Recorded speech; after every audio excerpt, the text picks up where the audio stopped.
By Muhammad wa ali Muhammad salawat. Allahumma salli ala Muhammad. Respected elders, brothers and sisters, our respected dignitaries and friends and guests, I bid you Assalamu alaikum, peace be upon you all, and welcome to our evening. It's my distinct honor to be able to welcome you all here, as well as welcome our chief guest who will be speaking, who's quite a dynamic speaker who I want to be hearing just as much as you want to be hearing, and to welcome you all about reminding us about why we're here on this dynamics of building one community and why it's so important to make sure that we hear other people's voices, but also make sure our voice is heard. And that's how camaraderie and commonalities and communities are built, by understanding what it is that makes us tick and also allows us to grow. And sometimes that happens by understanding perspectives. I remind you of the story of the elephant that visited the city of the blind men. And the reality was, each and every one of the blind men who had seen this elephant from their touch senses, they weren't sure what they were seeing, and they were touching it from different aspects. Someone was touching the tusk, someone was touching the tail, someone was touching the wall, and each person was saying, you know, this is a wall, or somebody was saying this is a spear, someone was saying this is a rope, someone was saying this is a fan. And then one gentleman passes through the town who is able to see with his eyes, and he says, what's going on here? And they said, well, we're having a dispute. He said, what's the dispute? Well, we can't figure out what this creature is that's come to our town. And he says, well, this guy says it's a spear, this guy says it's a rope, this guy says it's a fan. And he says, oh, I see what's going on. So he took the guy who says it's a rope, and he says, here, stay with me here, keep touching what you're touching, but let's move across the way. And they said, oh, it's starting to feel different. He realized that this is a wall. So he understood why the guy was saying it was a wall. And then eventually he got to the tusk, and he said, oh, this does feel pointy and sharp, and this does feel different. So I can see what he's saying. And he said, what your gentlemen are doing or not doing is, you're not putting the pieces of the puzzle together and realizing what you have before you is an elephant. And it's necessary to be able to understand the different perspectives in order to understand the whole. I say this because in a time like this where our society may be more divided than other, it's so important for us to not only speak but also to listen. And so I remind you, I'm a big fan of books, so I want to plug this book. I don't get any loyalties out of it, but it's from my own library. It's called The Saint and the Sultan. And it goes to a particular time. It's during the 5th Crusades. As you know, the Crusades were a battle that took place where they were cited by saying religious wars, but it was often said that this was Christians versus Muslims. But if you study the Crusades very in depth, you will find it was not just what was perceived as Christians versus Muslims, it was actually Christians versus everybody else. So that included Muslims and Jews were on one side, and the Christians were on the other side. Why am I saying this? The story is amazing because a man by the name of Saint Francis, you'll find Saint Francis, his name across the way. For the Catholic Church, he's a friar, a very, very mystical person. But one of the things that society we don't talk about is he actually crossed what was enemy lines during the crusade to meet Sultan al-Kamil, who was the ruler of the Muslim Empire. And this was essentially like putting your life on the line. And they talked about peace and diplomacy. And I think it's so important to remember on these stories that if you don't reflect on history, and if you don't reflect on listening to the other person, you may miss something. So coming back to this, there's always, I love to say, there's 3 domains of knowledge. There's 3 domains. What you know you don't know, and what you don't know that you don't know. And we all have things on our periphery that we don't know that we don't know. I'll tell the final element of the equation, and I'll call it, I know someone's having a heart attack with time over here right now probably, but I was in New York City, and I always mention this because once you lay a foundation, it's important to understand how important your voice is through representation. We have a long history with our sheriff's office, who's been there through thick and thin for us in numerous capacities. But I was in New York City lecturing at al-Awwal Center. Many of you may have been there. And this is the interfaith event at al-Awwal Center in Queens, New York. This is this year, in Ramadan. Donald Trump, former President Donald Trump, is flying into New York City that same day. It's a media debacle. It's a huge matter. And there's a lot of ruckus going on. And that night, Mayor Eric Adams had an interfaith iftar dinner scheduled at the same mosque, at Al-Awwal Center in Queens, New York. And he had every reason to cancel that event, but he didn't. He showed up there and he participated, and he said, this is important to me because this city is it has a large Muslim population. Of a city of 9 million, roughly 1/9 or 1/8 are Muslims. And it's important for their voice to be heard as well. Now, if you went back in time, maybe that would be unheard of. And what I'm saying here is, if you build those relationships, if you build those connections, if you build those things, and you just listen, you can learn a lot. And if you learn a lot, then over that time, we can collectively grow. Without further ado, it is my esteemed privilege to welcome a good friend and the sheriff of our good town, and a great person, in my humble opinion, Sheriff Dennis Lemma. Thank you. Thank you so much. And my goodness, thank you for welcoming me back into your home and to be a part of this. I look around the room and I see some great friends that we have established over the years, and for that I am incredibly grateful. And thank you for not postponing this event. I recognize that many of you have family that are in harm's way, and there's a lot going on right now. So you and your family will remain in all of our thoughts and prayers as we go through this challenging time. The opportunity to take the show on the road a little bit has been incredibly important to us at the Sheriff's Office. For more than 25 years, we've hosted what we call a Community Law Enforcement Academy, which is a lengthy process that's several weeks, that people come together and meet on a Wednesday night for 4 to 5 hours and experience some unique things that are going on behind the scenes within the Sheriff's Office that most people will never see if they turn on their local news. There's simply not enough time to cover those things that are going on. And our team in the back a couple of years ago said, you know what would be wonderful?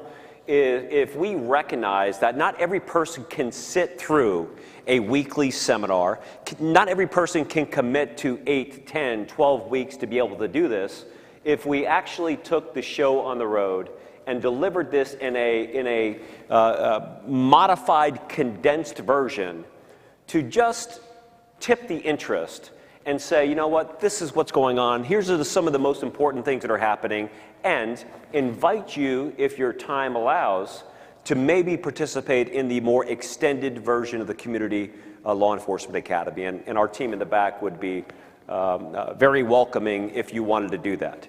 So again, thank you for your hospitality, not only here, but year after year after year. We know that we can count on your community to do great, wonderful things for our citizens and our organization. So I thank you for that.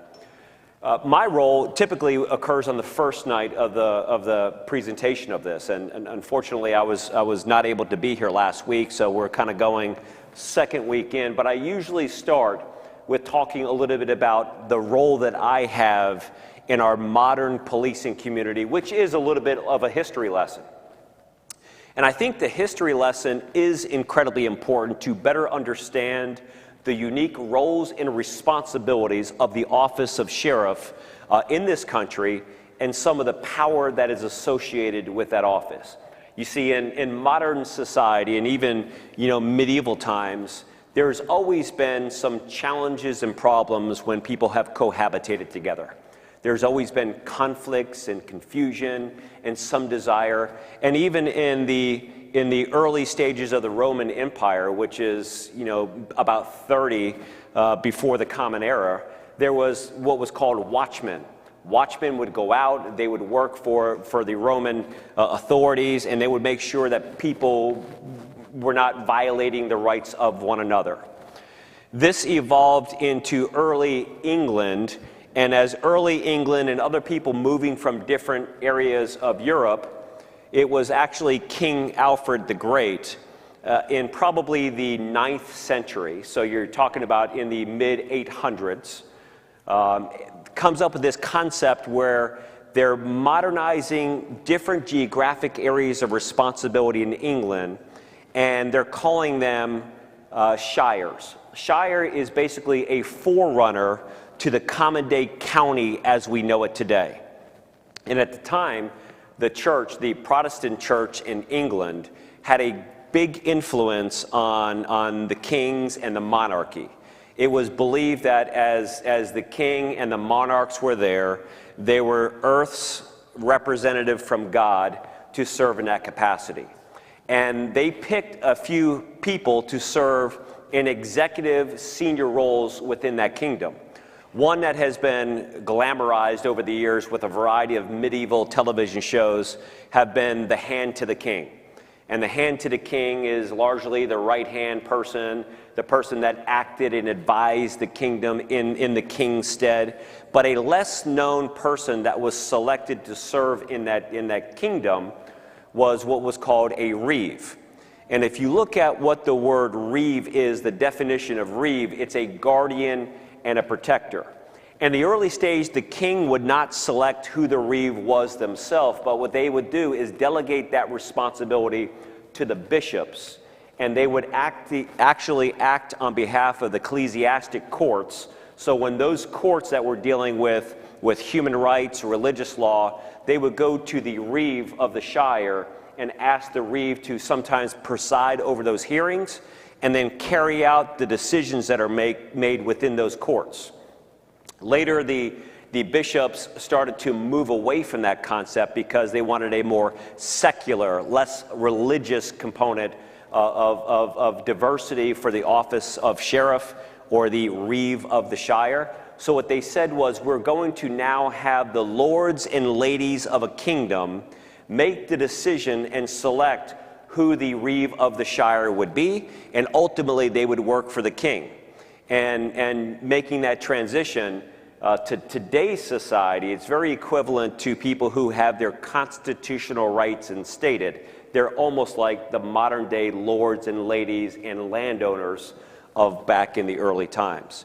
But again, multiple kingdoms, the reeves of the shire, and this concept evolved here in the United States in the 1630s.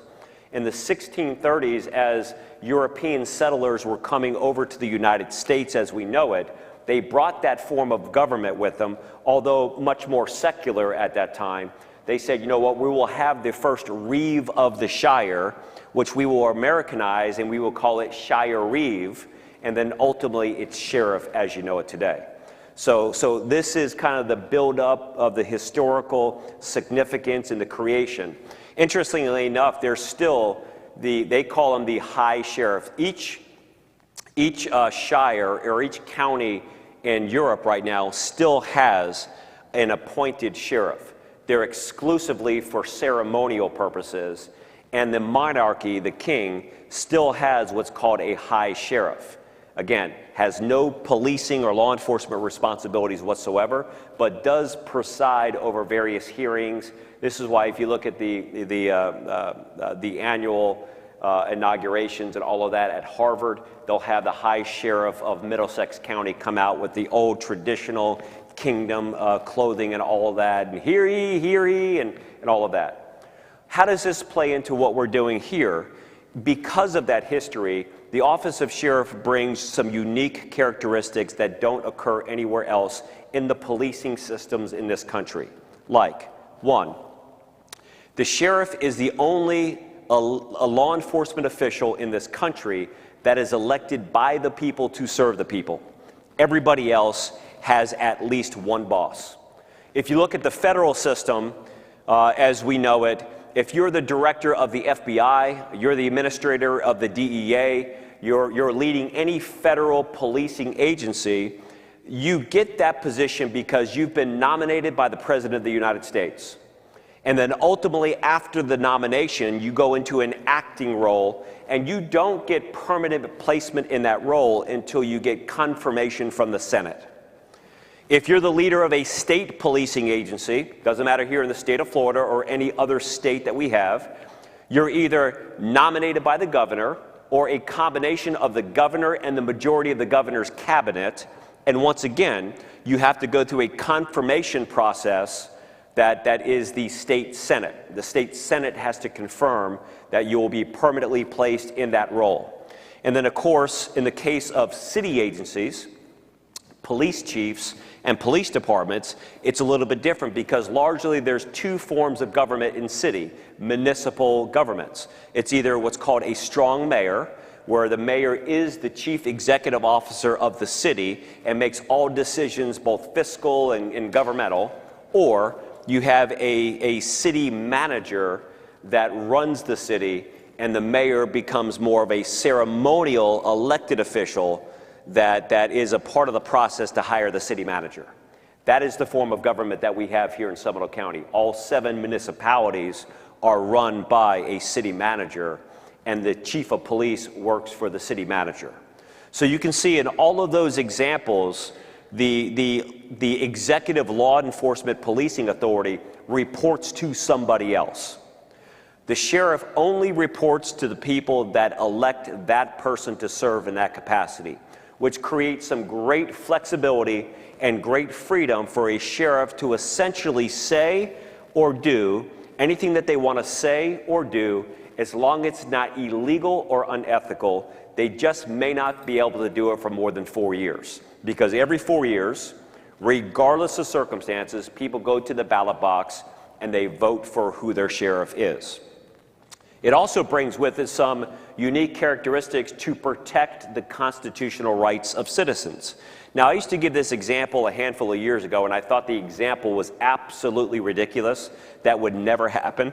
But sometimes people become afraid that their constitutional rights in this country will be infringed upon by some other government agency.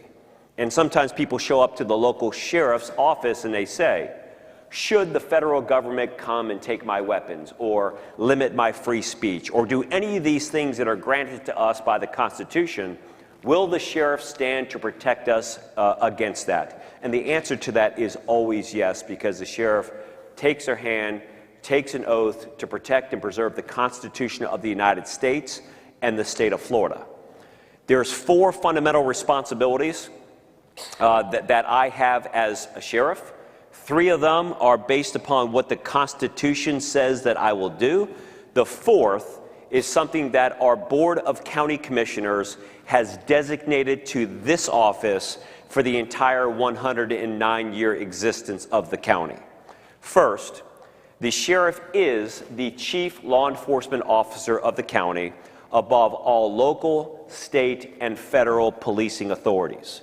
And sometimes people who don't have the opportunity to hear this presentation have the order reverse. They think it's federal, state, then local. Okay? The sheriff is above all federal, state, and local authorities only because the power is granted directly from the people and supported by the Constitution. There's nobody in the middle of that process. But we've got a great working relationship with our 7 municipalities and 8 police departments, the 8th police department being the airport police department, who has their own police department. The second area of responsibility that I have as a sheriff by the Constitution is a less known, less popular aspect of this job. It's to be the chief administrative and executive officer of the circuit and county courts. Now that's a mouthful, right? But once upon a time, in the early days of the sheriff business here in Seminole County and across the country, the optics looked like this. There was one sheriff, and largely there was one judge. And the judge would say to the sheriff, "What are you doing on Tuesday at 2 o'clock?" And the sheriff would look back at the judge and say, "Judge, are you thinking about holding court on Tuesday?" And the judge would say, "Absolutely, I want to hold court." And the sheriff would say, "Okay, let's do it." Because the sheriff has a responsibility to the Constitution to appear in every single court proceeding that's held in that county on any given time.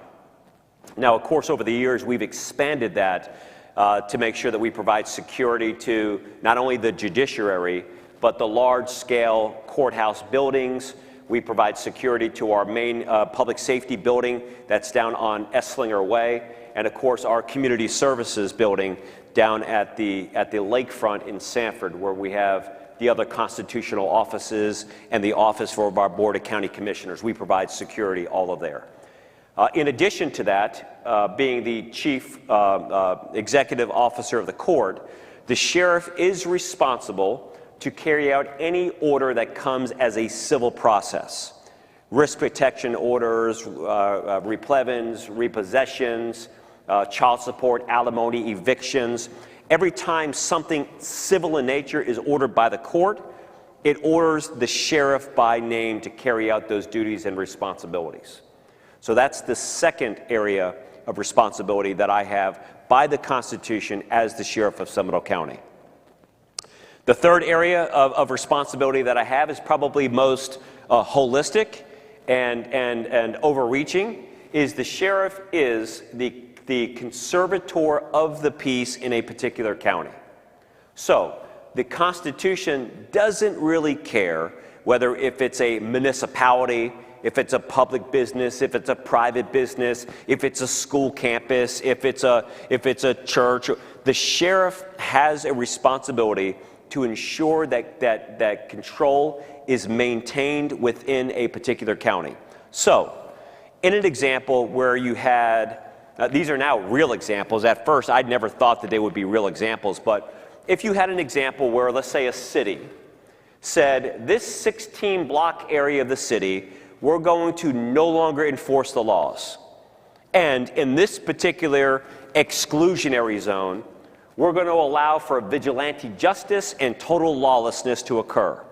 And let's say the city, Seattle and some areas have done this, let's say the city says, you know what, the mayor has told the chief of police, stand down. You won't do anything to stop them from doing what they're doing. If the sheriff is fulfilling their responsibility to the Constitution, they would step in immediately and say, we're taking over. And if that were to happen, again, it would not happen, but if that were to happen here in Seminole County where we had a city that said, we're not going to police, we're going to allow people to be victimized, or they said, we can't afford to police anymore, we don't have the budget for it, we don't have the resources, it would be my responsibility to step in as the elected sheriff as outlined in the Constitution to provide primary policing services within those areas. Again, far-fetched story a handful of years ago, but we saw this actually play out on some western cities in the United States. And indeed, those sheriffs did not fulfill those responsibilities to the Constitution when they allowed that to occur. The last area of responsibility that I have as the sheriff is a responsibility that has been given to me by the Board of County Commissioners under my official capacity as sheriff. And every single sheriff prior to me has also had this responsibility. It's to be the chief correctional officer of the county. And in Seminole County, we have a 1,400-bed facility that we provide much more than care, custody, and control.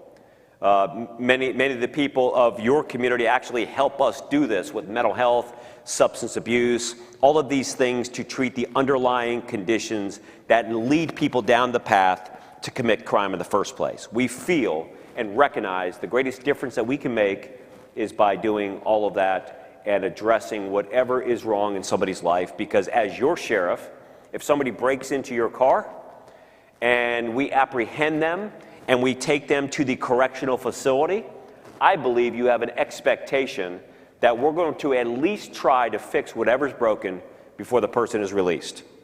If they are released and no effort is given to trying to fix what is broken, surely they're probably going to break into your car again, and it's going to start the long cycle of the fancy word that we throw out called recidivism. A small percentage of the offender are responsible for a large percentage of the crime. Now, I outlined those four responsibilities because the law does not differentiate between the responsibilities that I have personally as sheriff and my alter ego is every person that I ask to raise their hand and take an oath to become a deputy sheriff. So clearly, if the law in the Constitution says I must appear in every single court proceeding every single day, we've got more than 70 people that are working just in the court services division. We've got 3 courthouses, we've got judges at the county level, we got judges at the circuit level. So what they do is they go into that courtroom as deputy sheriffs, filling as my alter ego and technically serving as the sheriff of Seminole County. So this summary that I've given you right here is one that I give to every single person that I have the opportunity to swear in. Because sometimes people will ask me, well, why is the sheriff asking about this search warrant? Or why is he so concerned with what we're doing on the SWAT team or what we're doing with this particular policy is because I worked here for many, many years before I realized the legal significance of what this role is. I literally receive lawsuits every single month. Sometimes they'll come up to me and say, Sheriff, you're being sued for a traffic crash that you were involved at 3 o'clock in the morning on Saturday night at Tuscaloosa and Red Bug Road. And I'm like, I haven't driven at Tuscaloosa and Red Bug Road in some time. They're like, well, technically it wasn't you, but it was your alter ego, but the lawsuit's coming in your name. Which was very interesting when I filled out a loan to purchase a new car, and they asked me, how many times have you been sued? And I'm like, you want it like in my official capacity? And I can give you the number like that. But it's pretty significant. Back to the state of Florida. Actually, the creation of Seminole County had large political influence regarding the office of sheriff. Now, if anybody's lived here a long time, I'm going to give a little bit of a history lesson. It's usually the historians that have been in Seminole County for many, many years. They understand this. But actually, with the creation, after the Spanish-American Wars, when people were moving to Florida, Florida becomes a state. There was 2 counties that were designated in the state of Florida. There was Escambia County, which was everything from St. Augustine all the way through the Panhandle, and St. Johns County, which was from St. Augustine all the way south to the Florida Keys. And as people started to cohabitate at different areas that were welcoming to trade and commerce in the state of Florida, they started to establish counties. And for about 15 or 20 years, the entire large Central Florida area that we're in right now was called Mosquito County. It was largely called mosquitoes because there was nothing out here but mosquitoes. Orange County, Seminole County, Lake County, Volusia County, all of these counties were in Mosquito County. As people started to grow, then Orange County started to shape itself, and Orange County incorporated every single piece of land that we have right now in Seminole County.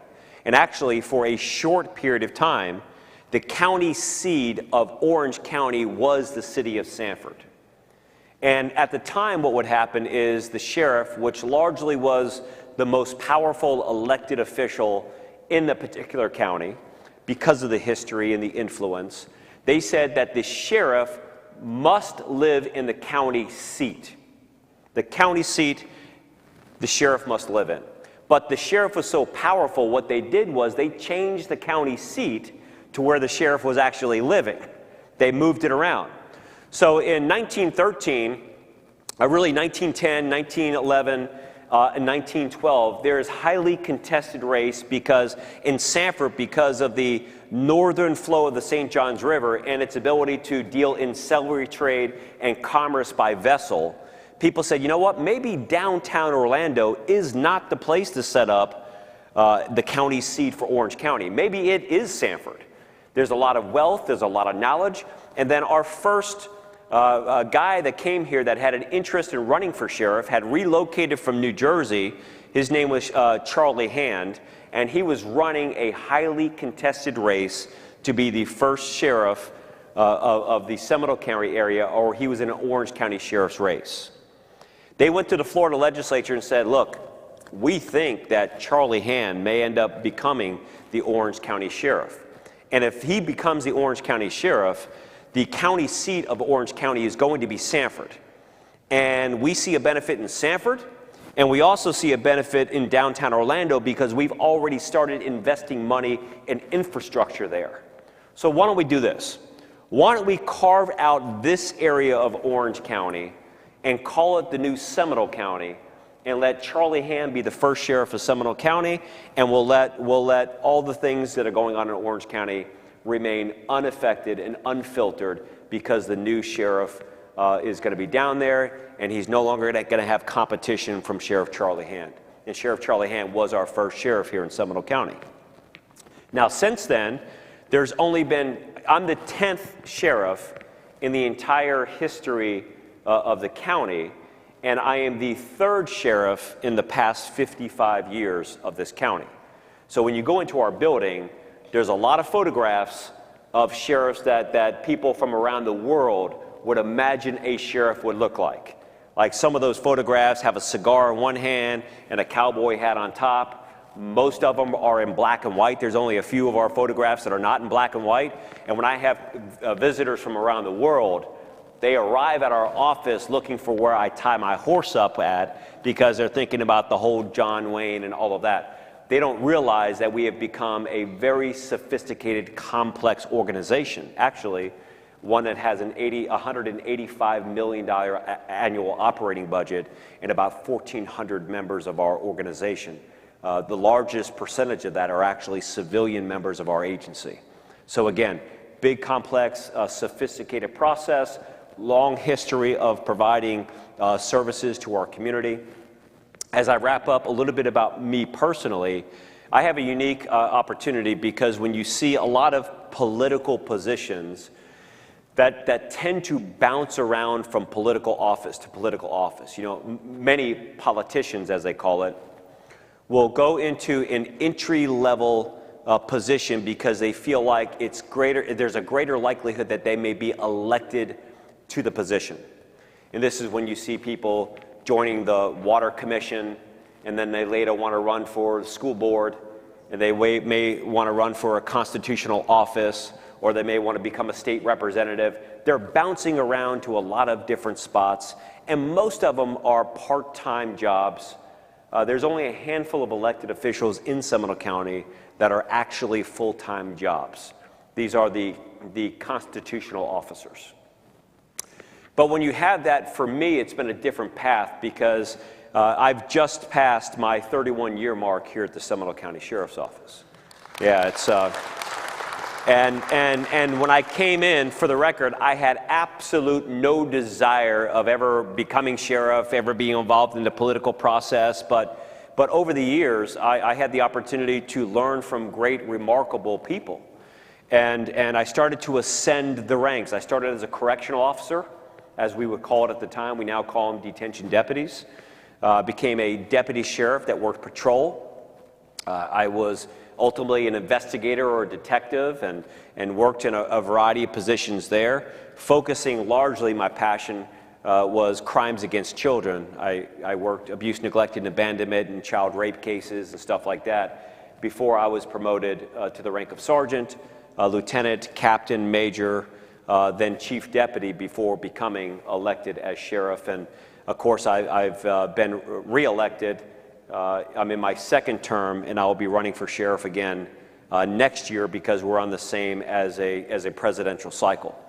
But I'm proud of the work that we do because it is decades in the making. My predecessor, Don Esslinger, who was sheriff before me, who I served as his chief deputy, was a great mentor to me, a great partner for me, a great ambassador for our community. His mentor was Sheriff John Polk, and we have had the opportunity to kind of pass down and hand select people to carry on the work and the legacy. So a little bit about the office of sheriff, a little bit about me when it comes to my professional aspectation. In the balance of my time, I want to cover three things that we're working on now that are primary initiatives and things that you should all be proud of as well, because a lot of your leaders here at the mosque are shoulder to shoulder and hand in hand with the work that we're doing to do God's work and to guide people down a healthier life, a life of sobriety, a life of addressing mental health conditions. All of these things that we're doing are just nothing short of remarkable. One, the biggest crisis that we've ever faced in this local community in modern time is this overdose and poisoning crisis that we face in our communities right now. Now, I say overdose and poisoning crisis because when it comes to overdoses, we have people who are overdosing, and typically when you talk about an overdose in layman's terms, you're talking about taking too much of a particular substance, but knowing exactly what you're taking, right? You can overdose on a substance regardless of whether or not that substance is legal or illegal. And I know I've had many conversations, a lot of doctors here at the mosque, and we've had conversations about it, but you can take a legal substance, take too much of it, and overdose. So we have that. We also have an epidemic of what we're calling fentanyl poisonings. Because what's happening now is fentanyl is trickling across the border. It is finding itself in a variety of different substances without the knowledge of the person actually taking it. Now, fentanyl is 100 times more potent than morphine, 50 times more potent than heroin, or a microgram, the equivalent of 8 grains of salt. Not 8 grams of salt, 8 grains of salt, not even visible to the human eye, is enough to kill everybody here with us tonight. So what's happening is drug dealers are finding their way to mix this substance in other substances that they would normally take for recreational reasons, which I don't, and I know that you don't promote any use of these things, but if somebody was, let's say, out in the community and they were partying on a Saturday night and they were breaking the law and they were acting immorally and they were purchasing marijuana and smoking marijuana, and they were purchasing marijuana once per month on that particular day that they were secretly partying, the drug dealer says, you know what, I don't want this person to only purchase from me once per month. How do I find a way without them knowing it where they're going to be purchasing from me 3 times a day? Oh, you know what I'll do? I'll tell them I have a different new strand of marijuana that's a higher quality than what I've been normally giving them. And I'll mix it with fentanyl because of the addictive properties of synthetic heroin, and they won't even know it. And then when they smoke it, they're coming back. To shape this in a local perspective of what we're actually doing here, in Seminole County, what we know to be an affluent county, a great quality of life, wonderful school systems, a lot of things that are working in our favor, we respond to and revive nearly 800 people per year from death with the use of an opioid antagonist called naloxone, either Narcan or Cloxato. 800 people we're bringing back to life, and sadly, we hover around 150 people dead every single year in this county, in this community. The #1 cause of death of young people is a drug overdose. Many times, people are taking and experimenting with the drugs for the first time, and they are dying immediately. It happens so fast.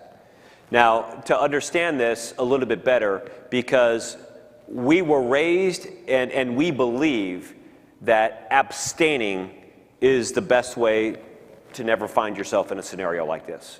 Or during the time of Nancy Reagan as our First Lady, we believe just say no. This was the motto, this was the slogan, which absolutely works, unless you've started already. Then just saying no becomes a little bit more difficult to do. The difference about this particular epidemic is it was brought on largely by Big Pharma. Now, people know of the Sackler family. Richard Sackler, Purdue Pharmaceutical, Purdue Frederick, and a lot of people are learning the name Dr. Curtis Wright. Dr. Curtis Wright was in charge of the Food and Drug Administration and was courted by the Sacklers to approve an experimental drug for the first time in American history to read like an advertisement, which said, with proper use of OxyContin, the patient is less than 1% likely to become addictive. And the Sacklers and Purdue incentivized overprescribing. So an 80 milligram OxyContin pill on the streets in this country and in this community was going for about $100. So if you went to your dentist and your dentist believed what Dr. Curtis Wright said for the FDA that it's safe, and you said, I have an abscess tooth, I need to come back in to have the tooth removed, and the doctor gave you penicillin and something to help you with pain, it more often than not was a script for 30, 60, milligram Oxycontin, 30-day supply, come back in whenever you can to see me. And some people took the pill. 2 or 3 days later, they went back and saw the doctor. They had the tooth extracted, and the pills remained in their medicine cabinet. They never touched it again. And then kids started to divert those pills. So 80% of the people that are now addicted to heroin started by simply following the doctor's orders. And when you look at the Purdue company and the Sackler family, the grandparents were the creators of more over-the-counter pharmaceutical remedies like earwax removal and these things that were not threatening. And what they did was they came up with a drug called MS-Cotton. And MS-Cotton dealt with morphine in a continuous release formula that released the drug for 4 hours. The younger generation of Sacklers, the children of Richard Sackler, said, you know what? We think that we can do this with synthetics. So we can take oxycodone and put oxycodone in a continuous release formula, and we'll call it Oxycontin. Oxycodone, Oxycontin, continuous release, and we can push it out on the streets. 3 top executives for the Purdue Frederick Company were found guilty in federal criminal court for deceptive marketing practices and not telling the public of the hazards of the drug. When you're found guilty in criminal court, you can no longer do business with the federal government. Medicare, Medicaid is off the table, all of this. Do you know what they did? They let the company Purdue Frederick take the hit, and they let the company Purdue Pharma run forward and create the epidemic and crisis that we have going on in this country. Now, as I wrap up on this, there's no longer a problem with overprescribing of drugs. We have what's called a prescription pill monitoring system. We know how many doctors are prescribing, how many patients are getting. There is no longer a problem with that. The problem that we have now is largely the Mexican drug cartel. And a lot of people talk about the cartel in generic, less familiar forms. But the cartel, to shape what that looks like for you, there's 2 major drug cartels in Mexico. The Sinaloa drug cartel and the Jalisco New Generation cartel. Sinaloa is El Chapo, now being run by largely 3 of his 6 kids. One's in custody in the United States here. But what they've done is take precursor chemicals from China. They've had the Mexican cartel chemists learn how to process and cultivate this in labs. And they are no longer in the business of traditional heroin through poppy fields. This is the way for the future, and by far the biggest life-threatening thing that we've seen in our modern time. The Seminole County Sheriff's Office and our team of workers created 3 successful legislative sessions and 6 new laws this past session. Some of those laws that we can be incredibly proud of is this. Charging the drug dealer with a crime is incredibly important. So we changed the law so the drug dealer now could be charged with felony murder when they're dealing deadly doses of drugs in our community. Every person that is the recipient of that dose of drugs is likely to experience similar fate. So we cleaned up the language from proximate cause of death to substantial factor, and I'm proud to say that Seminole County leads the nation in successful prosecutions for first-degree murder with 32, with 13 additional ones that are pending right now. There's not another county in the country that has this many prosecutions for first-degree murder. The second thing that we've done is increase the penalty for a drug dealer selling in proximity to a location where somebody is trying to get clean. And there's always been an increased penalty for drug dealers selling drugs in proximity to a school, church, or playground because of the areas of vulnerability within those areas. But there was no increased penalty to selling drugs in proximity where somebody is actually trying to get clean. And when we created and passed this law, we never thought that we would take the executive director to jail that was working a program in Altamont Springs called Simply Recovery because she was injecting patients with fentanyl that was coming into what was believed to be a recovery program. And lastly, that's worthy of highlight, this last legislative session, I told you that we've used the life-saving drug naloxone, or Narcan, to reverse the effects of the drug. And to get a little clinical for a moment, just to understand this, when somebody takes a synthetic opioid, it attaches on a part of the brain called the mu receptor. The mu receptor immediately says, stop breathing, and it happens just like that. We will go to some people who are injecting themselves with a needle in their leg, and when they're halfway through with the syringe, they're out, and they're no longer breathing. If we can get there and give them a dose of naloxone, Narcan, Cloxato, 8 milligram, we will then put that in the nasal spray. It attaches to that same receptor in the brain that's saying, shut down, stop breathing, and gives somebody 90 minutes of life. If we can get them hospitalized and stabilized, we can save their lives. If we can't, we're going to lose them. We've created a partnership with Advent Health, with all of the uniquely positioned, vested partners in our community, where we opened up the first of its kind Hope and Healing Center directly across from our correctional facility. And everybody is serviced at this location, regardless of their ability to pay. Uninsured, underinsured, nobody is turned away. They're given access to medical-based treatment therapy as well as cognitive behavioral therapy in this center. Advent Health runs it for us. We have incredibly passionate volunteers and people, and we have, in a very bipartisan way, which rarely exists anymore, we have Republican lawmakers giving money to the cause.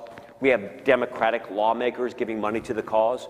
We have Washington support. And just 3 weeks ago, we had the Chief of Staff for the DEA spending 2 days here to model this program across the country because of the success. The next step that you'll see in the process, and it's been so successful, we're running on the inside as well. We had at least one inmate on the inside of our correctional facility who was participating in our programs, actually petitioned the judge to extend their sentence because for the first time in many, many years they were getting clean. The next phase of this is something that you're hearing firsthand. We haven't released any media on this, so again, this is like hot off the press, right? So I went to the Board of County Commissioners and the mayors and managers of all city agencies in Seminole County, and I said, I know where the money's at because I served as a key witness on the state lawsuit against Big Pharma. We led the path and the way with the multiple district lawsuits against Big Pharma with the cities and the county, and the CARES Act that came in brought in $300 million to Seminole County. I went to them and I said, I need $9 million to create a new, first of its kind, mental health receiving facility in Altamont Springs, directly across from Advent Health Altamont. 15,000 square foot facility that will open the first quarter of next year with holistic collaboration to connect the dots between substance use disorder and mental health. An opportunity for police officers, deputy sheriffs, families, and citizens to take their family member who is in a mental health crisis, drop them off in there and say, please help my loved one. Because for some, they're boxed out of what is actually going on. I'll give you some numbers to emphasize the importance of this. In Seminole County alone, between 3,300 and 3,500 people are involuntarily admitted every single year because of a mental health condition that has risen to the level that they're going to harm themselves or harm somebody else. I will call that condition crimson red. There is no more significant condition than if you're homicidal or suicidal. 3,300 to 3,500 people. And people who do not work in this space, people who are less familiar with this space, have this expectation that surely when you're released, you're going to be okay. Trust me, by the time that they're released after their couple of days stay that is required by law, they're just a lighter tone and shade of red but absolutely still in crisis. And we're going to help the people that are on that journey. Lastly, as a society, we're a very generous society. We care about our brothers and our sisters, and we do all that we can. You know, I know our faiths teach us that: care for others, protect the most vulnerable, pray for people, lift people up, be generous. But what happens, honestly, is we, you know, people who are active in our faiths, sometimes we turn our heads and look the other way if somebody suffers a medical crisis that occurs from the neck up. If somebody suffers a medical crisis that occurs from the neck down, they get on the ground, my knee hurts, my leg hurts, I twisted my ankle. Regardless of our ability to help, we run over and say, "Are you okay? Stay still. I'm going to give you aid and assistance." If we're trained in CPR and somebody stops breathing, we give CPR, we call somebody, we call 911. But do you know how many times somebody suffering a mental health condition that has manifested itself look like they could be trouble? And we say, "Come on, let's go over here, let's look the other way." And Hollywood has not helped us with over-sensationalization of mental health conditions. The word insane asylum were intended to be words of safe haven and protection. But for many, it gives them a chill through their spine just thinking about what that means. Halloween, as it comes up, where it's celebrated in many parts of the United States, the #1 theme shows of haunted houses and movies and all of these things will center around somebody with a mental health condition. And because we've been indoctrinated into that, when you hear about insane asylum and mental illness, we automatically have this flash in our mind of somebody sitting in a rocking chair with a shawl around them, rocking back and forth, talking to themselves, playing checkers alone. And we say to ourselves, we don't want to be any part of that.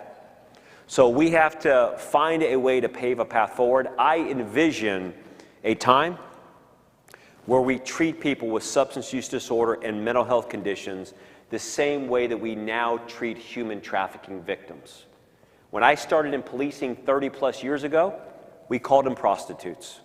We said it's part of the oldest occupation in history, and we met with them. We tried to get information from them of who was dealing more serious drugs within the community. We wanted to know what we could do to get information from them, but we gave zero thought to them potentially being victims themselves. And somewhere over the past 30 years, a light bulb has gone off and said, my goodness, if I could go back in time and just help these folks that I thought I perceived them as offenders when they were actually victims. The same will occur with mental health, substance use disorder, and our county and community, all aspects of it, are leading the way and leading the charge for what we do. As I wrap up and open for questions, some may say, well, as a sheriff, why are you saying this? You know, you got a medical background, you're a pharmacist, you're a doctor. Like, Sheriff, you're talking like you work in our business, not your business. Why? Because crime is a symptom of another problem. People typically don't wake up one day and say, you know what I want to do with my life? I want to spend the rest of my life in prison. I want to violate as many people as I can. I want to steal. I want to rob. Typically, people don't do that when they're being reared and raised. And it's just what happens is there's some underlying condition that is not functioning properly that leads people down that path. And in our business, it means dangerous communities. In our business, it means it's incredibly expensive to address the consequences of this, not the symptoms of why it occurred in the first place. It is less sensational. It's easy for me. I could be on the news right now giving a tough talk about arresting an offender and walking him to jail and walking away. But if I was going to be honest, or if the media ever followed up with a case and said, Sheriff, we covered you walking this person to jail for 3 days earlier for doing this or doing that or abusing this animal and doing that. What's the status of the case right now? You would find more than 95% of the time the answer would be, oh, that person's out already. We need to invest in things that actually work. More than half of the 6 deputies that we have lost in the line of duty, have been murdered in the line of duty, occurred based upon an untreated mental health condition. It is our advocacy that shifted on July 8th, 1998, when Deputy Gene Gregory was killed by somebody who was off his medication. He lived a normal, productive life when he was taking his medicine. When he wasn't taking his medicine, he was a risk to society, and ultimately on that fatal night, to one of our deputies. We work in this space in the spirit of him and other families like that. So with that, I'll pause for questions or feedback. Yes, sir.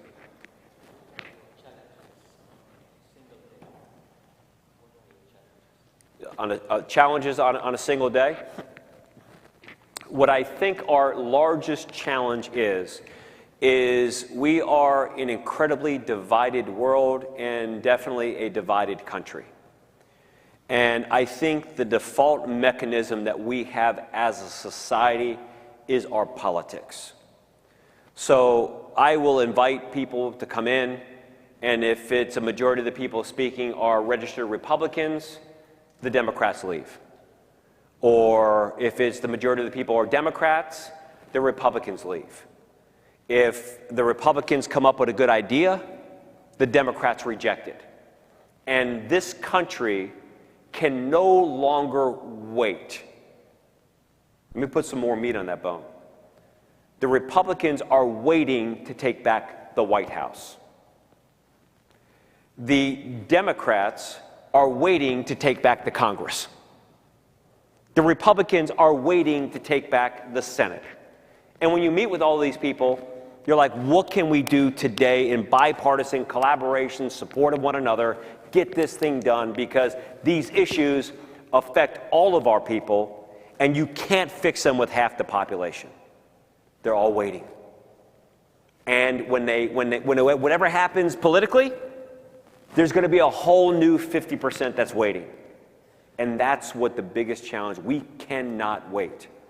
We cannot reject the reality, the statistical data of the numbers. We can dispute a lot of things, but you can't dispute that we deployed naloxone 780 times in 1 year, that we have 140 people dead in this county, that the #1 cause of death of young people is a drug overdose, that we know 1 in every 5 pills that are on the street pressed in a clandestine lab in a pill press contain a lethal dose of drugs.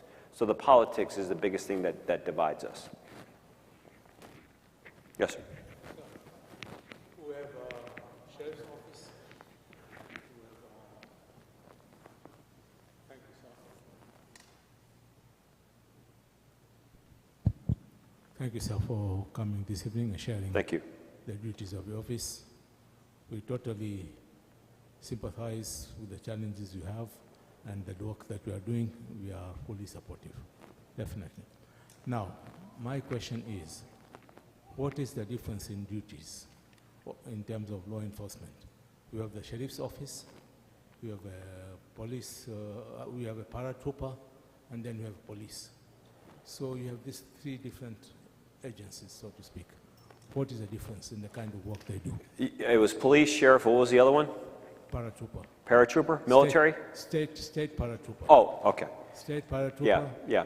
Sheriff's Office and police. Yeah, we call the highway patrol, the statewide highway sorry, patrol. Sorry, I see one thing only, like I can be pulled by any one of them. Yeah. I can be pulled by any one of them. Okay, so an easy way to explain that, great question. So the question is the difference between at least these 3 law enforcement agencies of the State Highway Patrol, the Municipal Police Department, and the Sheriff's Office.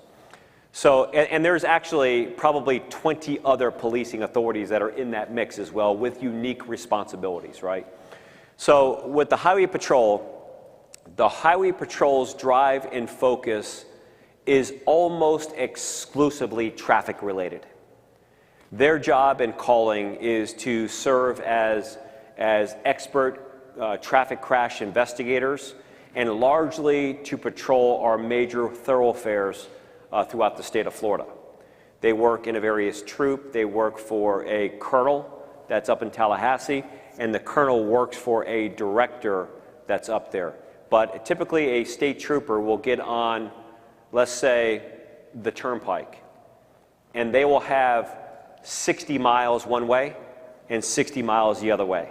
And their job is to constantly drive that 60 miles back and forth, looking for people who are stranded, looking for traffic violations, making traffic stops. So the day of a highway patrolman is largely traffic tickets and crashes. A municipal police officer does a lot of similar things that we do at the sheriff's office when it comes to the enforcement responsibility, but they're largely smaller agencies across the country. Two of our largest ones have probably about 140 staff members. It's the Sanford Police Department, which is the largest in Seminole County, the second largest being the Altamont Springs Police Department, and the remainder of the police departments have maybe 40 to 60 to 70 people that work there. They handle primary policing responsibilities within the city of. So if you live in the city of Sanford, the city of Altamont, as opposed to the unincorporated areas of Seminole County, Sanford, and the unincorporated areas of the city of Altamont Springs, the county, the sheriff's office goes there. They are limited to enforcement ability within the city limits. So somebody that's in Sanford is not going to be patrolling in Oviedo. Somebody in Oviedo is not going to be patrolling in Winter Springs unless there's some special operation. Those special operations are only given based upon my authority as sheriff to swear them in with countywide responsibility. Lastly, with the sheriff has policing responsibility primarily in every unincorporated area of Seminole County, as well as within every city within the county. So a sheriff's deputy can go and perform police functions anywhere, whether it's on the highway patrol, whether it's in the city, whether it's on all of those things.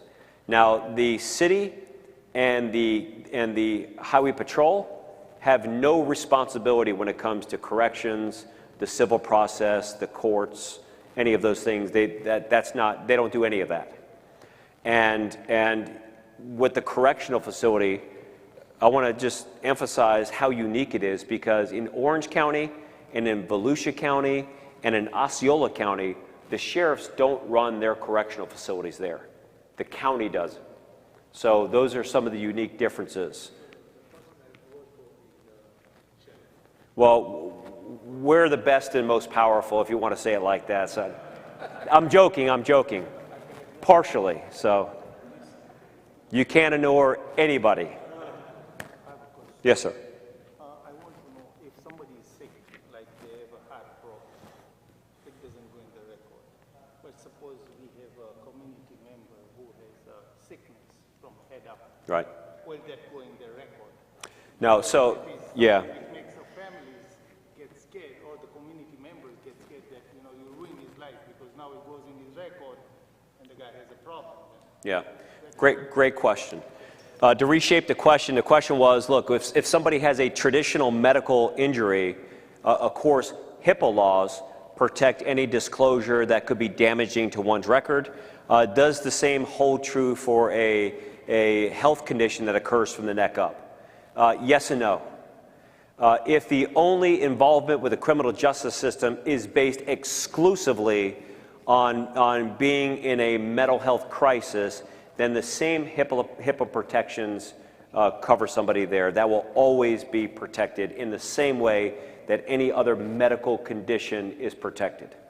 The problem that we have to work on as a society, candidly, is we treat people disproportionately based upon what their mental health condition is. Now, follow me for a second, if you will. We know that 20% of the population suffers from some form of a mental health condition, some diagnosed, others undiagnosed, which means a good percentage of us in this room have some type of mental health condition that's going on. most times we can manage it. Sometimes we even joke about it. We say, you're a clean fanatic, or you got to close the door twice, or we have different things that are manageable that don't interrupt our normal life. And the criminal justice system in society treats people with a higher level of kindness based upon the perceived threat of the disorder. Which means, if you suffer from late-stage memory disorder and wander away from your home because you suffer from dementia or whatever the case is, and you walk into somebody's house that looks a little bit like your house, and the police are called because there's someone happened to be inside that house, you're more than likely going home that night. You're more than likely going to have somebody with compassion and empathy put some notes in the system that says, if you see Jane Doe walking the streets at this hour, she lives at 101 Elm Street, she's wandered away from her home, please unite her with her next of kin, here's where she belongs. However, if the same violation occurs at the same house with the same victim, but manifests itself on a 20-year-old that does not have late-stage memory disorder, but is suffering from paranoid schizophrenia, I think that scenario is likely to look a little bit different. I think that it's more likely to be met with a desire for prosecution from the victims of a serious felony offense.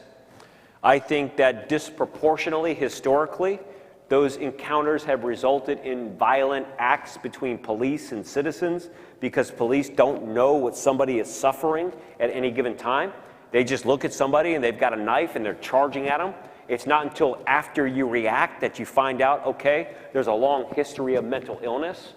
So I think that we, as a policing profession, are becoming more informed and more aware of what's going on.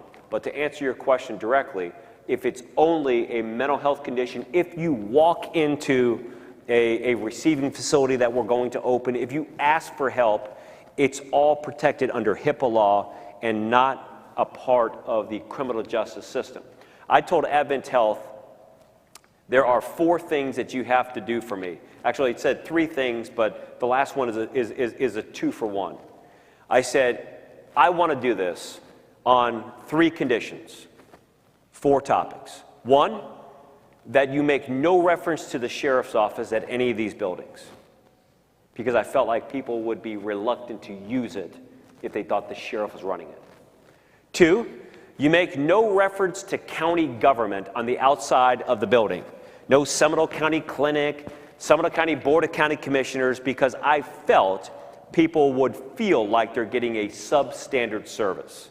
No offense to them, but I felt like that's how they would feel.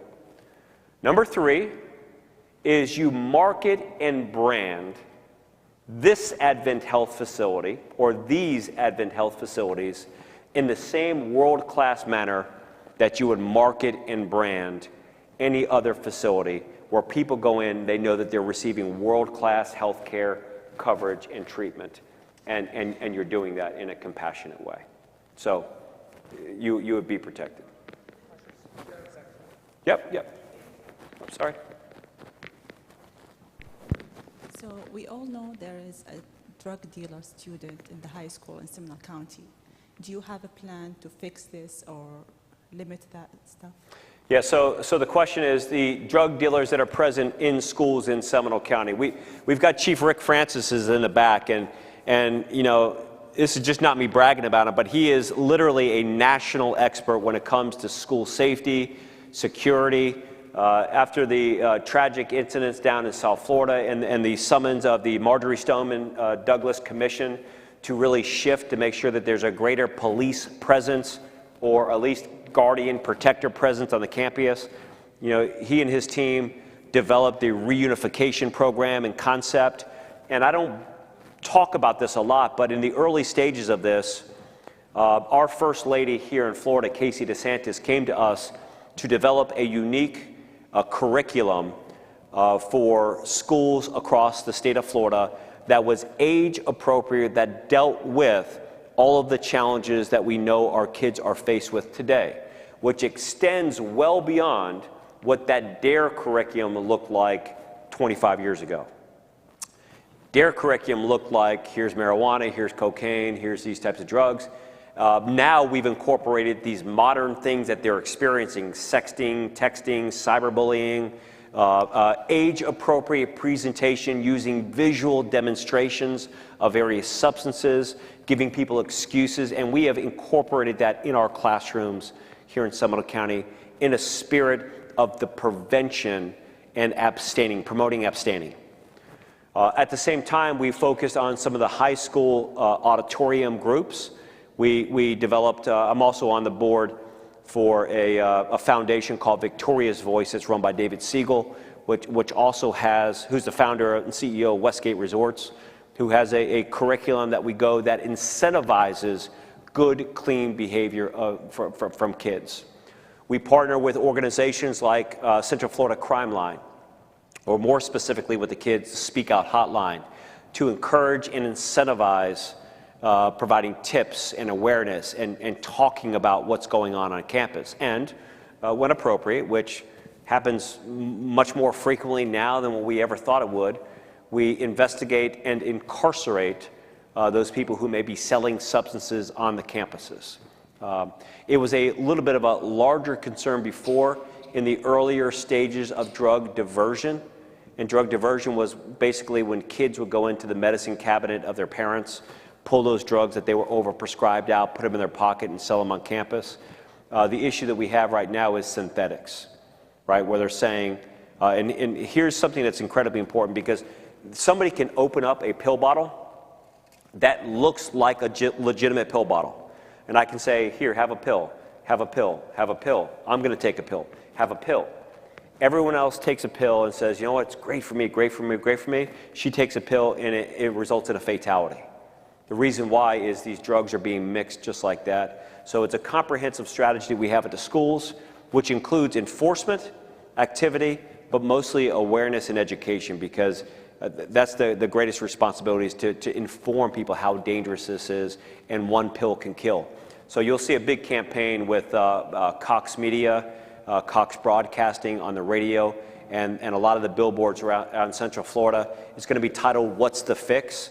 And it's going to be marketing and branding there as well. You know, go here and then we'll go back over.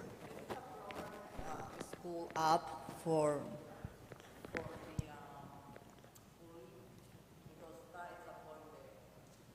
the Yeah, the bullying. Yeah. So it's incredibly important that we use proper terminology, and this is one of the things that I talked to the chief about. Yeah, I talked to the chief about, is because sometimes we use generic language to describe things that are not like routine. Like, so there is going to be sometimes acts of bullying, quite frankly, not only on campus, but in workplaces and places of worship. I mean, there's just some bullies that are out there, right? And that's one of my pet peeves when I see kind of bullying. It really hits me solid. And then there's always going to be fights that happen at school. Once upon a time, we would break up two grown people fighting, and we'd say, "Step back, you're acting like a bunch of kids." And sometimes, somewhere along the way, that we forgot that sometimes kids just fight. But what we've seen that's a little bit different is some kids being attacked. This is where you see multiple people, sometimes using lunchbox and other things to strike people with, to kick people when they're down. That needs to be defined not with the use of bullying or fighting, but what it actually is, an adversarial attack of another person. So I think that we have to make sure that we're talking things. Sometimes what happens now, and I can say this not just as a sheriff, but I can statistically prove this, both with crime and what happens on our schools. When you date back to pre-2017, there's actually less fights and less arrests that are occurring on the campuses now than there were back then.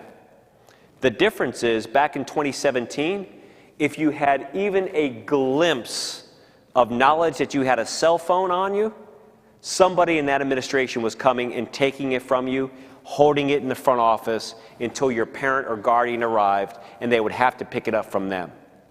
Somewhere over the last 7 years, this year is a little bit different, but over the last 7 years, it not only has been encouraged, it has been brought in and introduced as a part of the curriculum. Hey, get your phone out and take a picture of the board. This is your assignments over the next couple of weeks, which created an opportunity to memorialize and record things that have been going on for a long time that we just never got a glimpse of it. When there was a fight in the bathroom, as parents, we thought, oh, there's a fight in the bathroom. We saw the video. That's no fight like I was thinking. That is an overt attack of somebody. So I know I got to wrap it up soon because I think in the all interest night, of time, we'll take one last question, Yeah. and then somebody has to look after our county. So. Sorry, just going to go through quick comments. You talked about the fire. What is your thought process? Some of the, especially I love you as a sheriff, a registered Democrat, reporting, helping. What's your thought on having this kind of a position as nonpartisan, chief law enforcement? And number two, completely different. What's your opinion of the legislators doing away, if I'm not mistaken, with the concealed weapon permit? Yeah. Okay. If we could, Sheriff, could we take the other question as well so you can tackle them in some sense so we don't have to keep going back? I just, first of all, wanted to acknowledge and thank you for addressing the root cause of the issue versus just stuffing people in the jails and the mental health issue. So thank you for that. The second thing is the importance of social media and politics, which you address, and you're a public figure. How important is it by using and making a statements in social media, do you think? Yeah. And then I'll take all three and I'll try to speak to all three. With the current times of mainstream media posting stuff, social media posting stuff, that also gives some people that mental imbalance. Meaning, if I'm for something and somebody that I trust is against it, and I'm like, wow, what happened here? Do these things affect? I mean, I know that the Sharif was mostly trying very hard, but you know, the media, the mainstream media, the social media, they keep on bombarding themselves. Yeah. People get diverted, thinking they were not like that before. Yeah. Okay, so to do a lightning round on all of those questions, you know, I'm of the belief my philosophy is I don't care if you're Democrat, Republican, Independent, of sound mind or of age to proclaim your political ideology. There's never been a time in history where any 911 operator has picked up the phone and said, 911, police, fire, medical, and by the way, are you Democrat, Republican, Independent, or are you registered to vote? So there was a push to try to make the office of sheriff nonpartisan, and that was rejected. The fact is, if you became an independent, you're not going to get elected.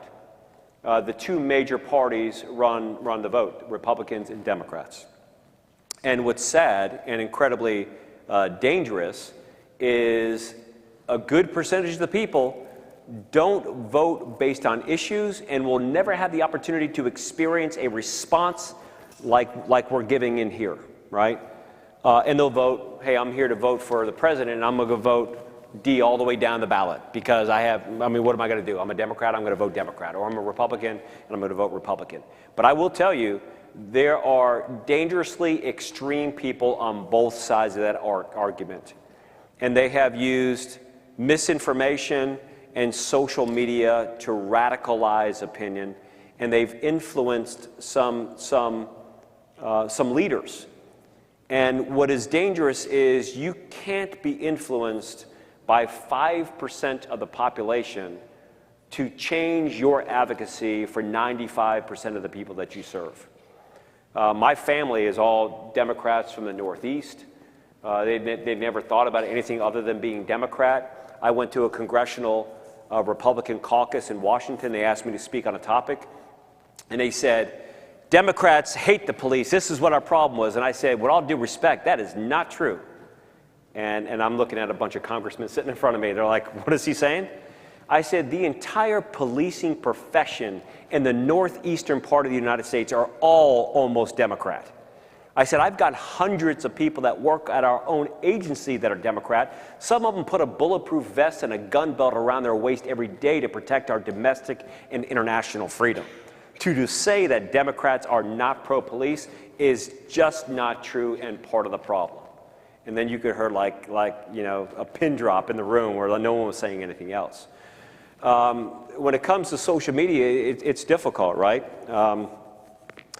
You know, even I put out a post. We know that Palestine and Israel and all these conflicts going out, and I tried to put a post out that was pro-peace and anti-hate, which has been misperceived, which was not my intention at all, and I apologize greatly for that. But sometimes if you do nothing, you get criticized for doing nothing, and you do something, you risk, you know, it is incredibly difficult, to be honest with you. And as God-fearing people, we just want to do good in our community and all that. And sometimes we're so afraid to talk about it.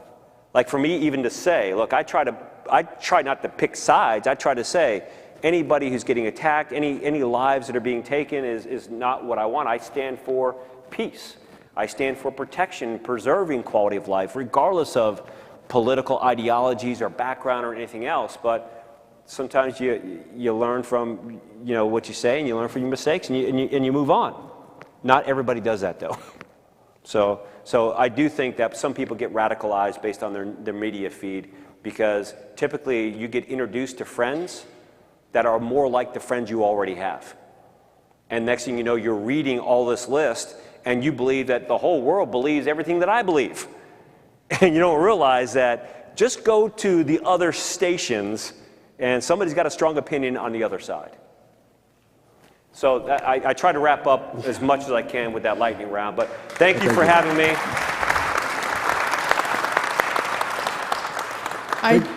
I just wanted to thank you, to express our gratitude to your whole department, because inside back, and nobody knows what's going on, but like last week, Thursday night, 9 o'clock, I had to call Lieutenant Hopper. And you know, they're all phone calls away, whether it's Cornelius or Lieutenant McDaniel, Satish, everybody, they're just a phone call away.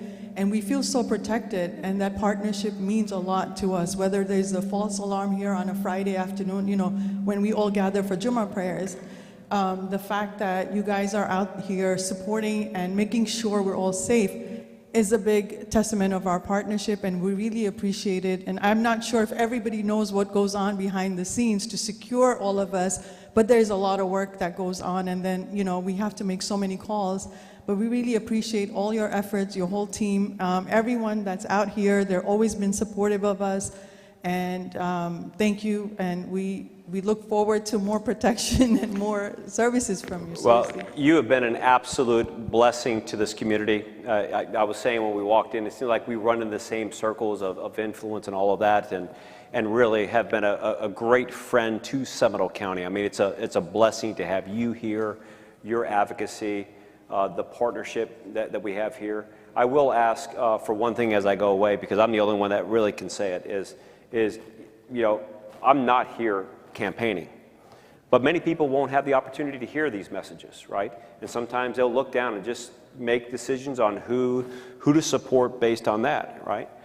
I think that you know what our heart is, what we stand for and what we represent. And sometimes it comes across a little bit better if you're the one that's sharing. There's like 3 phases that I said that absolutely has to be required in order for something to work. 1, we have to communicate better. And I think that we started this journey at the grand opening, and I walked into this mosque and said, I'm not sure what the rules are. And immediately after I spoke, everyone grabbed me and said, well, let me indoctrinate you into Islam and talk about, you know, what our beliefs are with the greatest level of kindness and support. I mean, immediately. And then since then, it's evolved. So it started with communication.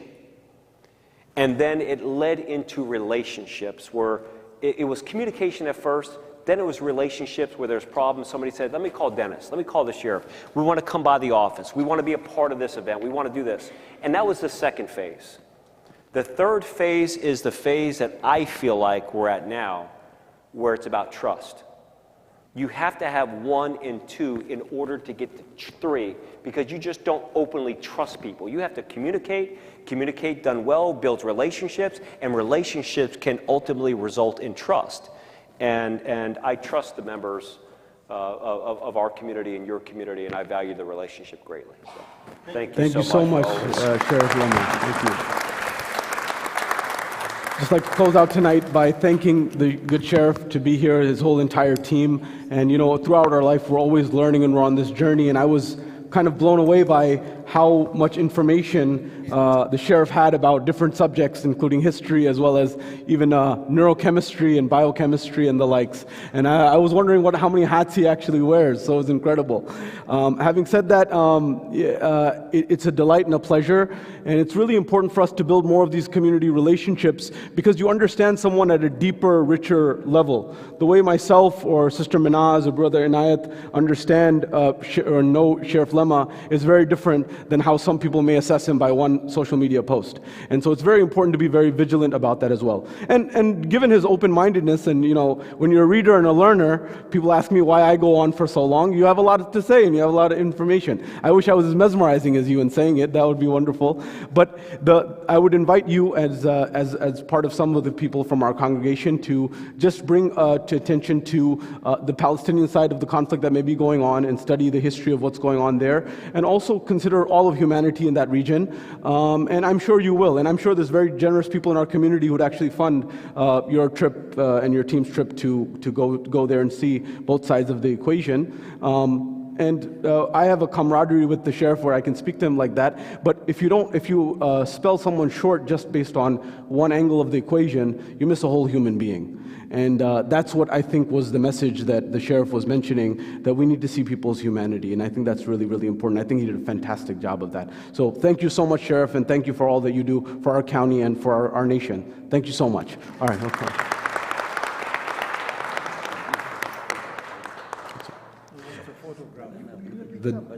Can we take a group photo with the sheriff, if everybody can just line up behind there, please?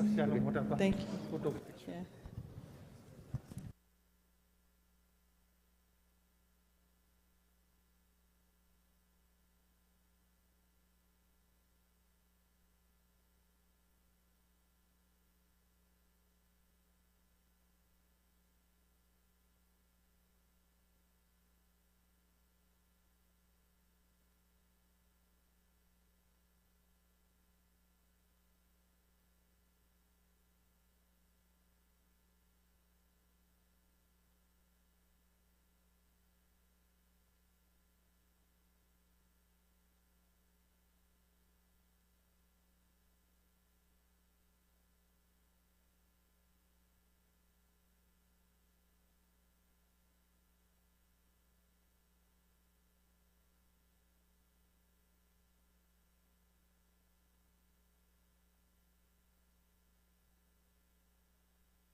Folks, we're going to start the program in 2 minutes. I'm requesting everyone to start getting ready for the program. We'll start the program in 2 minutes. Thank you.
بسم الله الرحمن الرحيم اللهم إني أسألك برحمتك التي وسعت كل شيء وبقوتك التي قهرت بها كل شيء وخضع لها كل شيء وذل لها كل شيء وبجبروتك التي غلبت بها كل شيء وبعزتك التي لا يقوم لها شيء وبعظمتك التي ملأت كل شيء وبسلطانك الذي على كل شيء وبوجهك الباقي بعد فناء كل شيء وبأسمائك التي ملأت أركان كل شيء وبعلمك الذي أحاط بكل شيء وبنور وجهك الذي أضاء له كل شيء يا نور يا قدوس يا أول الأولين ويا آخر الآخرين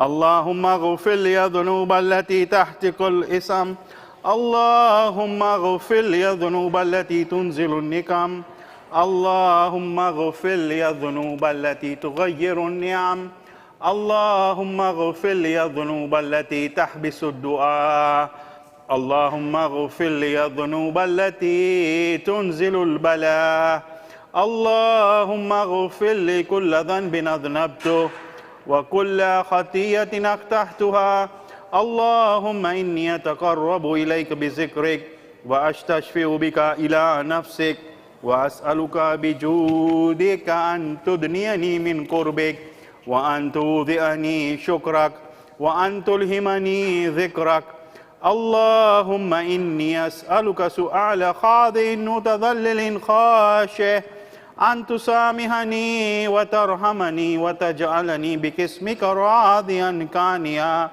وفي جميع الأحوال متواضعا اللهم وأسألك سؤال من اشتدت فاقته وأنزل بك عند الشدائد حاجته وعظم فيما عندك رغبته اللهم عظم سلطانك وعلى مكانك وخفي مكرك وظهر أمرك وغلب قهرك وجرت قدرتك ولا يمكن الفرار من حكومتك اللهم لا أجد لذنوبي غافرا ولا لكبائه ساترا ولا لشيء من عمل القبيح بالحسن مبدلا غيرك لا إله إلا أنت سبحانك بحمدك ظلمت نفسي وتجرحت بجهلي وسكنت إلى قديم ذكرك لي ومنك علي اللهم مولاي كم من قبيح سترته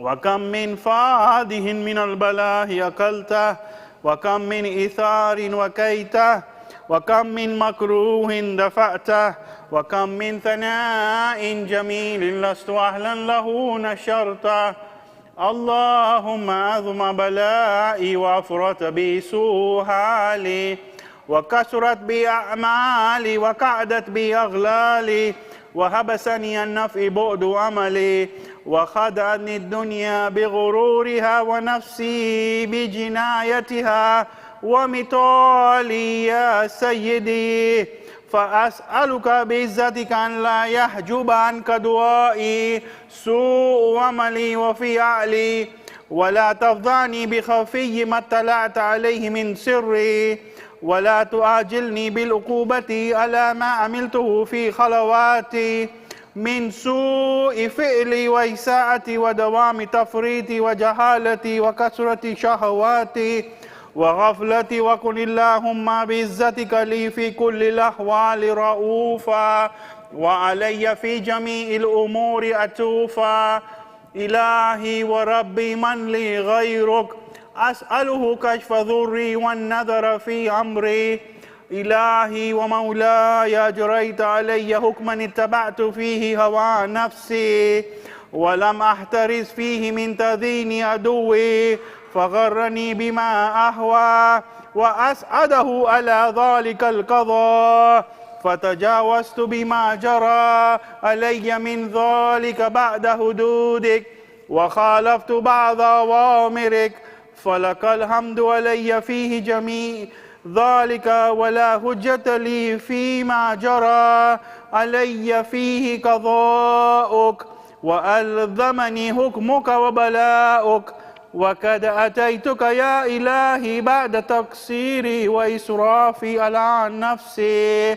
معتذرا نادما منكسرا مستقيلا مستغفرا منيبا مقرا مذنا معترفا لا أجد مفرا مما كان مني ولا مضى نتوجه إليه في أمري غير قبولك أدري وإدخالك إياي في سعة من رحمتك اللهم فاقبل عذري وارحم شدة ضري وفكني من شد وثاقي يا رب ارحم ضعف بدني ورقة جلدي ودكة عظمي يا من بدا خلقي وذكري وتربيتي وبري وتغذيتي هبني لابتداء كرمك وسالف برك بي يا إلهي وسيدي وربي أتراك مؤذبي بنارك بعد توحيدك وبعد ما انطوى عليه قلبي من معرفتك ولهج به لساني من ذكرك واعتقده ضميري من حبك وبعد صدق اعترافي ودعائي خاضعا لربوبيتك هيهات أنت أقرب من أن تزيع من ربيت أو تبعد من أدنيت أو تشرد من آويت أو تسلم إلى البلاء من كفيته ورحمته وليت شعري يا سيدي وإلهي ومولاي أتسلط النار على وجوه خرت لعظمتك ساجدا وعلى ألسن نطقت بتوحيدك صادقا وبشكرك مادها وعلى قلوب اعترفت بإلهيتك محققا وعلى ضمائر سهوت من العلم بك حتى صارت خاشعة وعلى جوارها سعت إلى أوطان تعبدك طائعة وأشارت باستغفارك مذئنا ما هكذا الظن بك ولا أخبرنا بفضلك عنك يا كريم يا ربي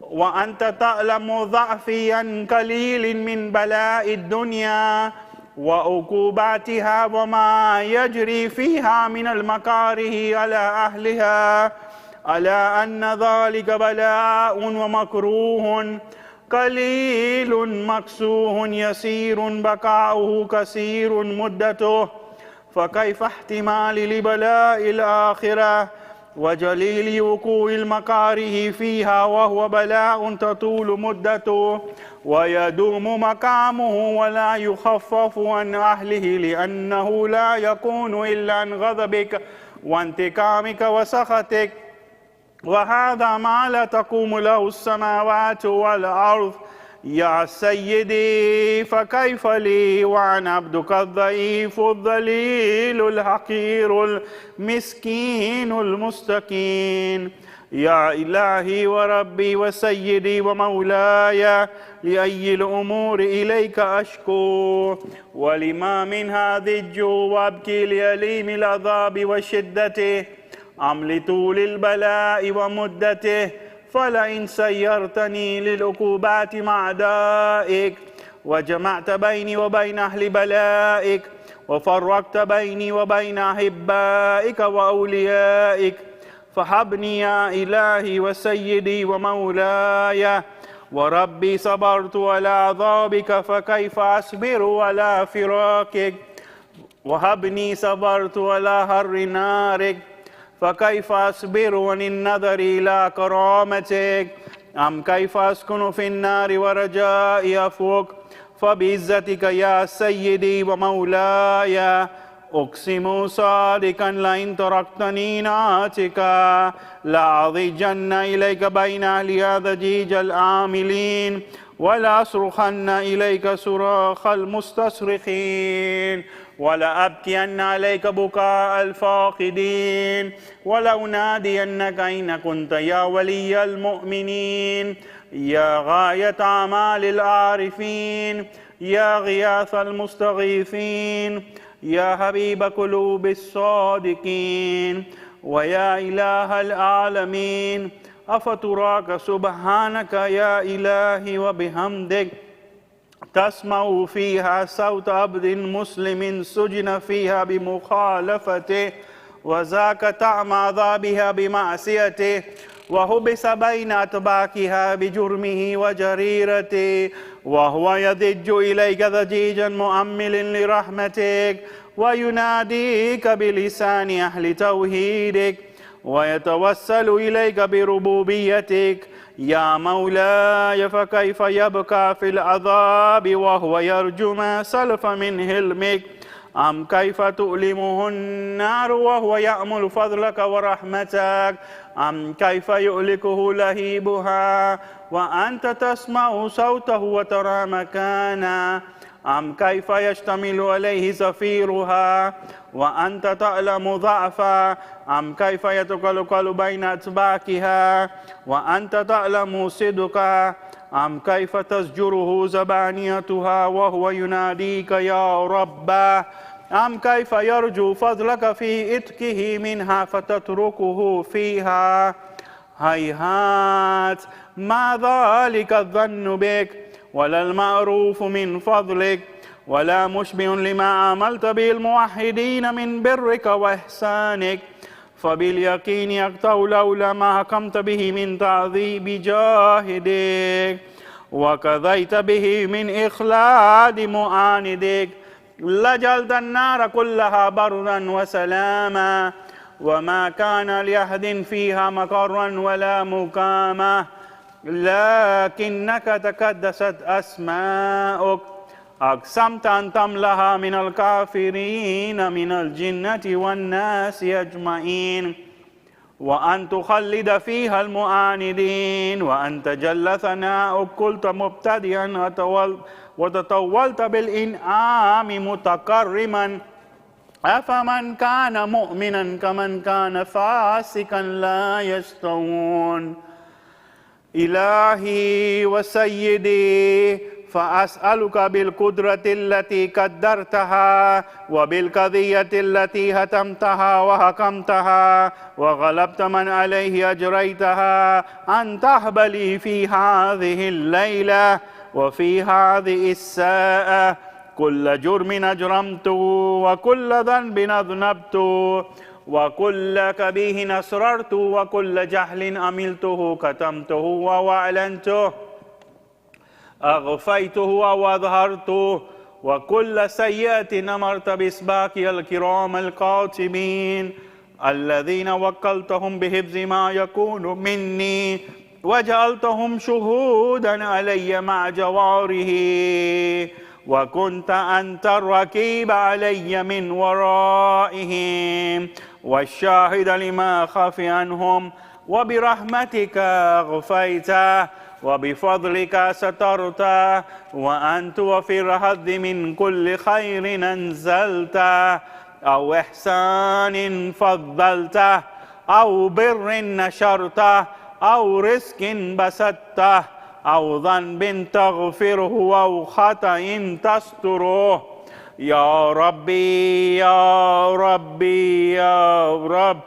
يا إلهي وسيدي ومولاي ومالك ركي يا من بيده ناسئتي يا ليما بذري ومسكنتي يا خبيرا بفقري وفاقتي يا ربي يا ربي يا رب أسألك بحقك وقدسك وعظم صفاتك وأسمائك أن تجعل أوقاتي من الليل والنهار بذكرك معمورا وبخدمتك موصولا وأعمالي عندك مقبولا حتى تكون أعمالي وأورادي كلها وردا واحدا وحالي في خدمتك سرمدا يا سيدي يا من عليه مؤولي يا من إليه شكوت أحوالي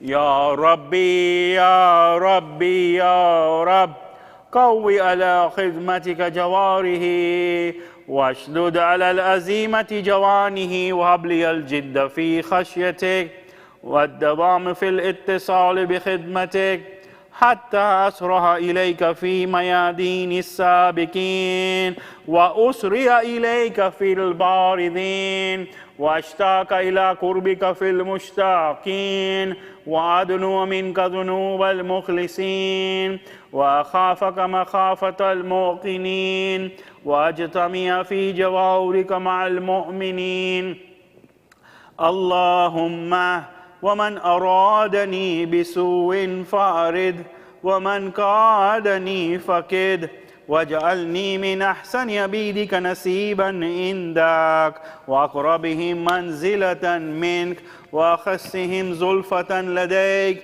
فإنه لا ينال ذلك إلا بفضلك وجد لي بجودك وعطف علي بمجدك واحفظني برحمتك واجعل لساني بذكرك لهجا وقلبي بحبك متيما ومن علي بحسن إجابتك وأكلني أسرتي واغفر زلتي فإنك قضيت على عبادك بعبادتك وأمرتهم بدعائك وضمنت لهم الإجابة فإليك يا رب نسبت وجهي وإليك يا رب مددت يدي فبعزتك استجب لي دعائي وبلغني منايا ولا تقطع من فضلك رجائي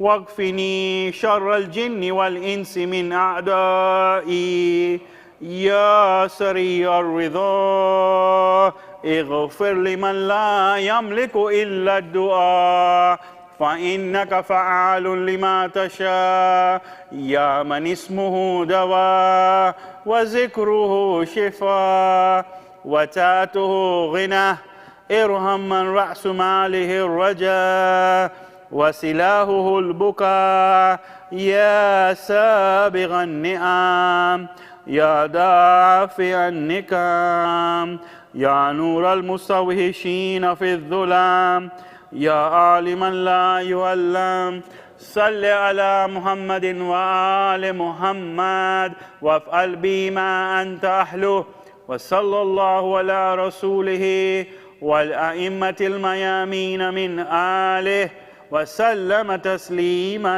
كثيرا اللهم صل على محمد وآل سورة فاتحة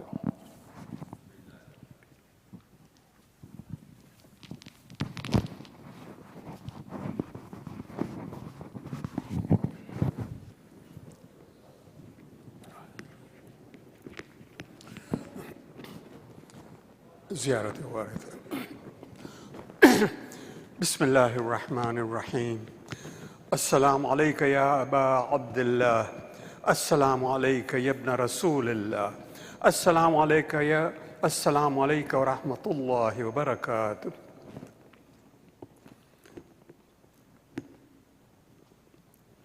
السلام عليك يا وارث آدم صفوة الله السلام عليك يا وارث نوح النبي الله السلام عليك يا وارث إبراهيم خليل الله السلام عليك يا وارث موسى كليم الله السلام عليك يا وارث عيسى روح الله السلام عليك يا وارث محمد حبيب الله السلام عليك يا وارث علي أمير المؤمنين ولي الله السلام عليك يا ابن محمد المصطفى السلام عليك يا ابن علي المرتضى السلام عليك يا ابن فاطمة الزهراء السلام عليك يا ابن خديجة الكبرى السلام عليك يا ثار الله وابن الثار والوتر الموتور أشهد أنك قد أقمت الصلاة وآتيت الزكاة وأمرت بالمعروف ونهيت عن المنكر وأطعت الله ورسوله حتى أتاك اليقين، فلعن الله أمة قتلتك، ولعن الله أمة ظلمتك، ولعن الله أمة سمعت بذلك فرضيت به. يا مولاي يا أبا عبد الله، أشهد أنك كنت نورا في الأصلاب الشامخة والأرحام المطهرة، لم تنجسك الجاهلية بأنجاسها، ولم تلبسك من مدلهمات ثيابها. وأشهد أنك من دعائم الدين وأركان المؤمنين. وأشهد أنك الإمام البر التقي الرضي الزكي الهادي المهدي. وأشهد أن الأئمة من الولد كلمة التقوى وأعلام الهدى والعروة الوثقى والحجة على أهل الدنيا. وأشهد الله وملائكته وأنبياءه ورسله أني بكم نؤمن وبي بكم موقن، بشرائع ديني وخواتيم عملي، وقلبي لقلبكم سلم، وأمري لأمركم متبع، صلوات الله عليكم وعلى أرواحكم وعلى أجسادكم وعلى أجسامكم وعلى شاهدكم وعلى غائبكم وعلى ظاهركم وعلى باطنكم. زيارة علي أكبر عليه السلام. السلام عليك يا ابن رسول الله، السلام عليك يا ابن نبي الله، السلام عليك يا ابن أمير المؤمنين، السلام عليك يا ابن الحسين الشهيد، السلام عليك أيها الشهيد وابن الشهيد، السلام عليك أيها المظلوم يا ابن مظلوم. لعن الله أمة قتلتك، ولعن الله أمة ظلمتك، ولعن الله أمة سمعت بذلك فرضيت به. زيارة شهداء كربلاء. السلام عليكم يا أولياء الله وأحباء، السلام عليكم يا أصفياء الله وأوداء، السلام عليكم يا أنصار دين الله، السلام عليكم يا أنصار رسول الله، السلام عليكم يا أنصار أمير المؤمنين، السلام عليكم يا أنصار فاطمة سيدة النساء العالمين، السلام عليكم يا أنصار أبي محمد الحسن بن علي الولي الناصح، السلام عليكم يا أنصار أبي عبد الله، بأبي أنتم وأمي طبتم وطابت الأرض التي فيها دفنتم وفزتم فوزا عظيما، فيا ليتني كنت معكم فأفوز معكم. زيارة حضرة عباس عليه السلام. السلام عليك يا أبا الفضل العباس ابن أمير المؤمنين، السلام عليك يا ابن سيد الوصيين، السلام عليك يا ابن أول القوم إسلاما وأقدمهم الإيمان وأقومهم بدين الله وأحوطهم على الإسلام. أشهد لقد نصحت لله ولرسوله ولأخيك فنعم الأخ المواسي. فلعن الله أمة قتلتك، ولعن الله أمة ظلمتك، ولعن الله أمة استحلت منك المحارم وأنتهكت حرمة الإسلام. فنعم الصابر المجاهد المحامي الناصر والأخ الدافع عن أخيه المجيب إلى طاعة ربه الراغب فيما زهد فيه غير من الثواب الجزيل والثناء الجميل. وألحقك الله برحمة آبائك في جنات النعيم. زيارة إمام الله. السلام عليك يا مولاي وابن مولاي، السلام عليك يا غريب الغرباء، السلام عليك يا سلطان أبا الحسن علي بن موسى الرضا ورحمة الله وبركاته.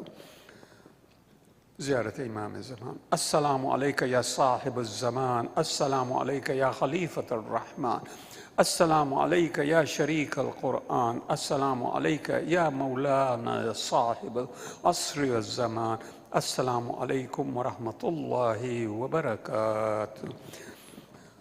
بسم الله الرحمن الرحيم.